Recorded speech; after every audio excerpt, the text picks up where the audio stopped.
August 2022. You're welcome to another exciting episode of Healthy Morning Live from now to approximately 9:30. My name is Wally. I'm Diego Parker. And as always, I'm not going to do this alone, but with my TV wife, Stephanie. Good morning. Good morning. How are you doing? I'm fine, thank you. How are you too? Thanks for honoring Chelsea once again with wearing the blue. No, this is not a Chelsea blue. You decided to let go Never of will I the ever. Devils. Never will I ever. This is not a Chelsea blue.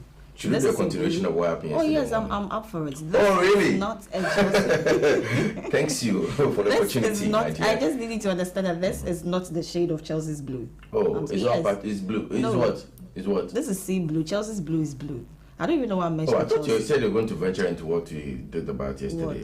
You want to continue that one, or you just want to talk about the color?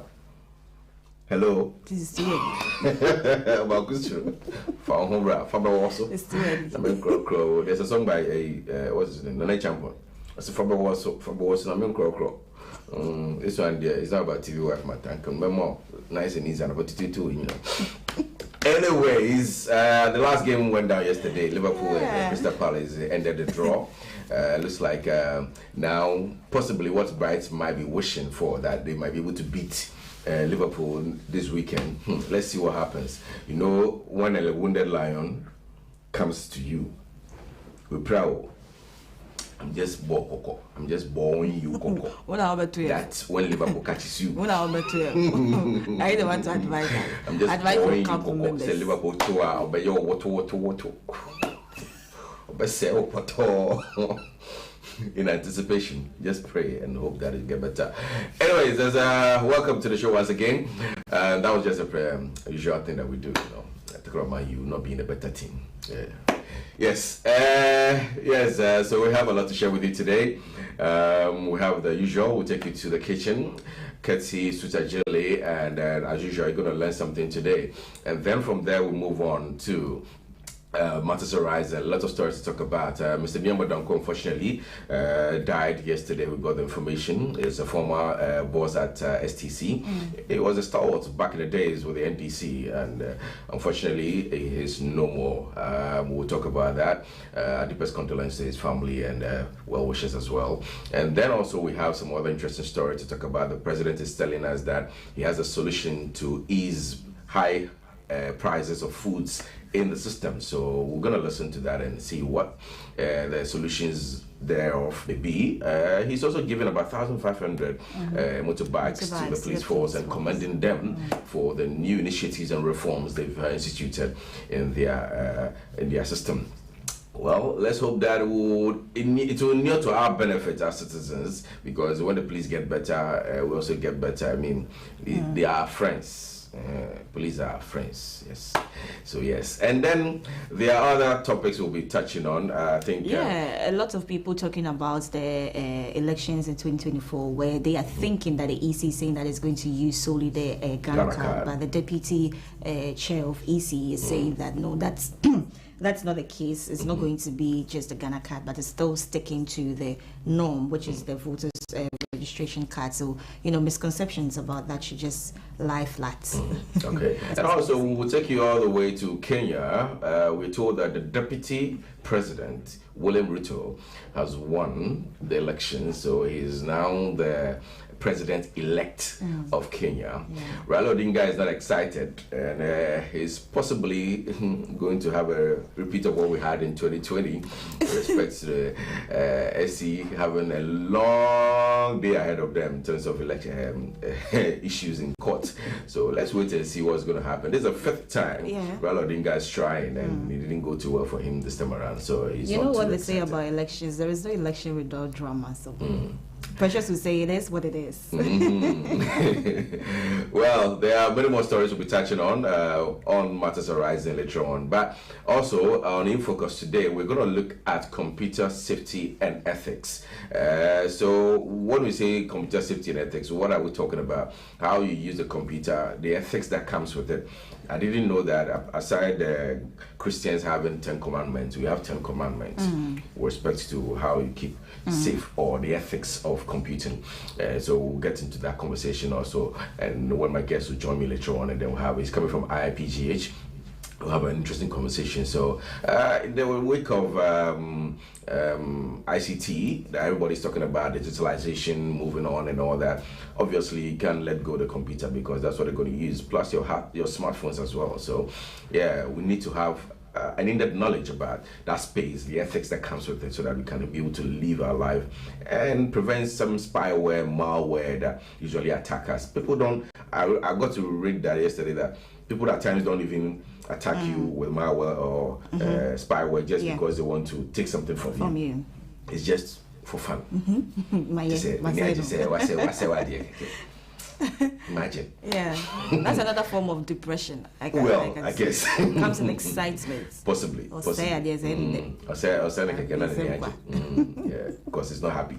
Anyway, so that's the conversation on Focus. And what are you having on Stay Alive? Today on Stay Alive, I'm going to welcome a woman. She's Doris Anna Northe. She's a naturopath, and we're going to talk about understanding the naturopathic medicine in healthcare systems. And I'm very curious about I'm curious about if they actually, or some conditions will require them to reach out to medical doctors, or if they are going to handle all health conditions by themselves using the naturopathic way. I really want to understand that aspect of their healthcare system. So we're going to have Doris Anna Northe. She's a naturopath for the Stay Alive segment, and have that conversation with her. It's going to be an interesting one and educative as well. So you wouldn't want to miss that session, right? Hey, don't forget, by the way, the PURC have finally announced the price hikes of the utilities. So now electricity is going to have 27.1%, and then water is 22.55%. So brace yourself for it. At the blind side of this, we're also likely to have the second pricing window for fuel going up by 5.5%. That's way too much, especially with the utility tariffs. I don't know, but this to me is not business friendly. Charlie. Electricity 27.15, and then water 21.55. To me is way too much. To me, per my estimation, this is not business friendly. So realistically, somewhere in May, they had given us information that electricity was going to go up as about even over 300%, and then water was going to be 148%. So after the stakeholders meeting, engagement and blah blah blah with governments and all that they've come to that level. So we should even thank our God say that reduction has come. But still, some experts are saying they should have probably held on a bit till end of year, or even first month of the year in 2023 rather, so that they should, because around this time things are very, very difficult for everybody. People are taking color, right? But what about those who are not in the government sector? Yeah, which are very large people. I mean, a lot of people in the informal sector are more than those who are working for the government. So even persons in the public sector, I'm hearing some news from the CEO of the Mental Health Authority, Professor saying that he's actually wanting for some mental levy. Yeah, so by that he's asking for just 50%, of everybody's salary. So if you put it together, it's a little drop of water make a mighty ocean. So we put it all together, over 7,000 workers of the public sector, 50% every month. But he also added you won't even feel it, that's what he says. Yes. But he actually also added something that I found very worrying, and I don't know how we can fix that, because he said that for a psychiatric patient to actually be okay under their care needs about 10,000 Ghana cedis. Sometimes it's even more, depending on the level of about 10,000 Ghana cedis a patient. Yeah.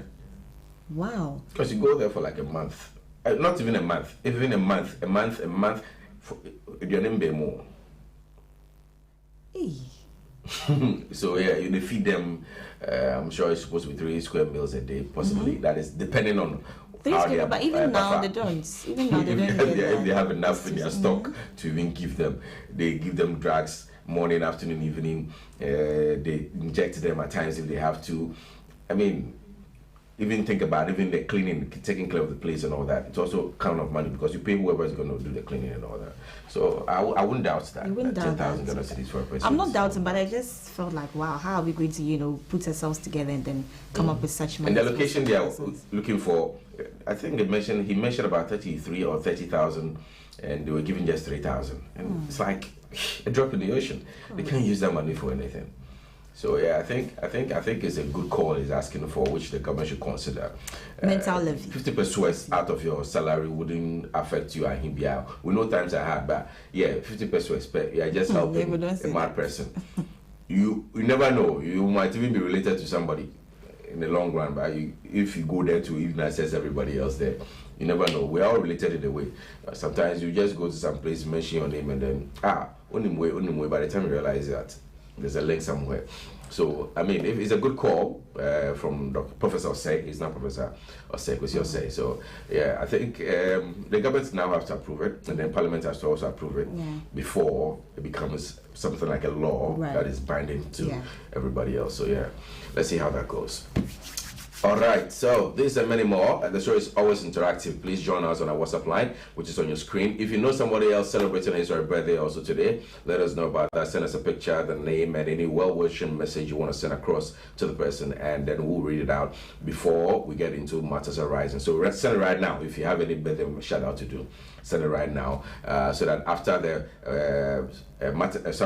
Sweet Agile, when we come back to do matters arising, we'll do that before. So send it to us right now, and also join us on our YouTube channel, HSTV GH Live. Subscribe, click on the notification bell, and share it to the rest of the world, and get notified about everything else we have for you on the show, plus the other shows that will be coming on after this one. So stick around from now to 9:30. The show is brought to you by KC Prudential Life Insurance. Always listening, always understanding. We're going to take a quick breather. When we come back, we'll get into the kitchen with Sweet Agile. We'll be right back.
It's still Healthy Morning live here on HSTV. My name is Precious Azuma. It's time for sports in minutes, and starting off with the stories. CAF reveals list of Champions League Confederation Cup licensed teams for the 2022-23, with the 2022-23 edition of the Total Energies Champions League and Total Energies Confederation Cup now in motion. CAF has released the list of clubs that has been granted a license for the season. This follows a successful club licensing seminar hosted by CAF in Egypt, Cairo, a fortnight ago, that saw member associations, leagues, FIFA and sister confederations meet to discuss the roadmap for the licensing system in Africa.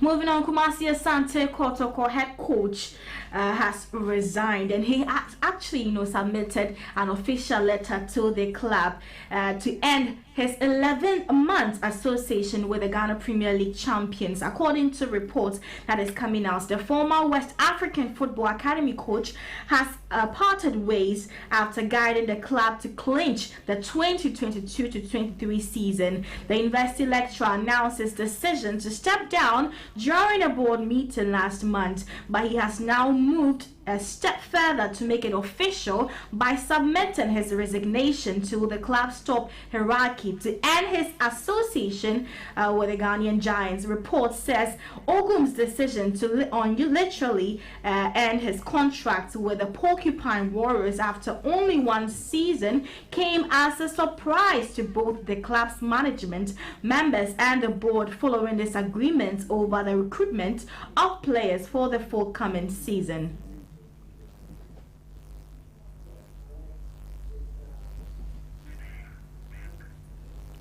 Hearts of Oak have agreed personal terms with former Wafa captain Konedu Yadum, according to reports that is coming out. This was after the players' representatives made a turn and aborted a plan to send him to league champions Kumasi Asante Kotoko. According to reports and sources that is coming, the Phobians have registered him for the season and the CAF Confederation. Early yesterday, his manager expressed frustration with Hearts, who were dragging their feet to meet his market price.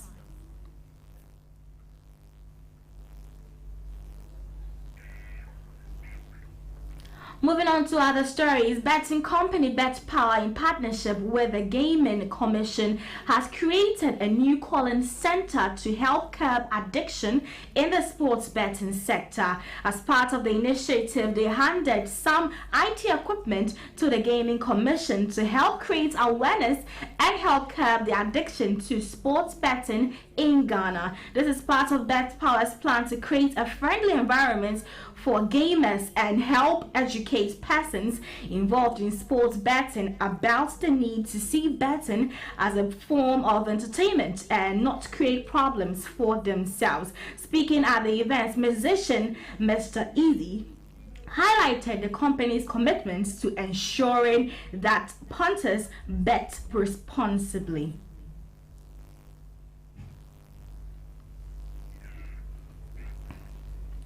Now let's do some Women's League. And Ghana's under-20 women's player Cecilia Nyama has disclosed that the Black Princesses will beat the Netherlands and go on to win the 2022 FIFA Under-20 Women's World Cup, to the surprise of many Ghanaians who didn't believe in them. The Black Princesses have had a torrid campaign at the tournament, having lost 2 of their group games. The Princesses lost by 2-0 to Japan and lost to the USA by 3-0 at the 2022 FIFA Under-20 Women's World Cup in Costa Rica. Despite losing two consecutive games at the tournament, the Black Princesses, however, still have a slim margin of making it to the quarterfinals if they can beat the Netherlands convincingly for either USA or Japan to lose their last group match. Speaking in an interview on Atinka FM, Cecilia Nyama expressed her disappointment in Ghanaians, but noted that the Black Princesses will cause a huge surprise by winning the trophy.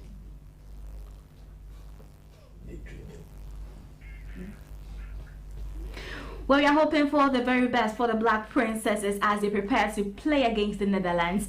However, let's do some European stories now. And Indians Football Association has been suspended by FIFA because of undue influence from third parties. The suspension means the Women's Under-17 World Cup, set to begin in the countries on 11 October, will not take place as planned. India's highest court had disbanded all the Indian Football Federation in May and appointed a 3-member committee to govern the sport. FIFA's member federation must be free from legal and political interference. World governing body FIFA and the Asian Football Confederation have met Indian football stakeholders and laid down a roadmap for them, which has to change its rules by the end of July and hold elections by 15th September.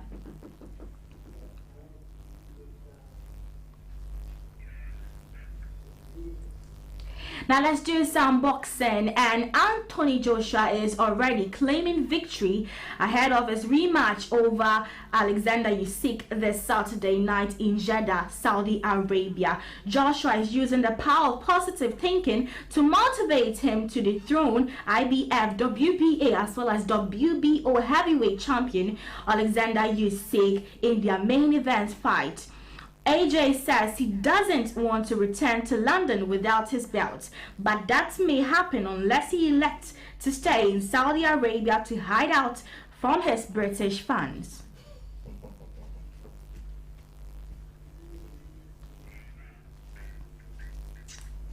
Now let's wrap up with some tennis, and Andy Murray set up a meeting with fellow Briton Cameron Norrie with a gusty win over fellow veteran Stan Wawrinka in Cincinnati Open. Former world number 1 Murray won 7-6, 7-3, 5-7, 7-5 in the first round match against his 37-year-old rival.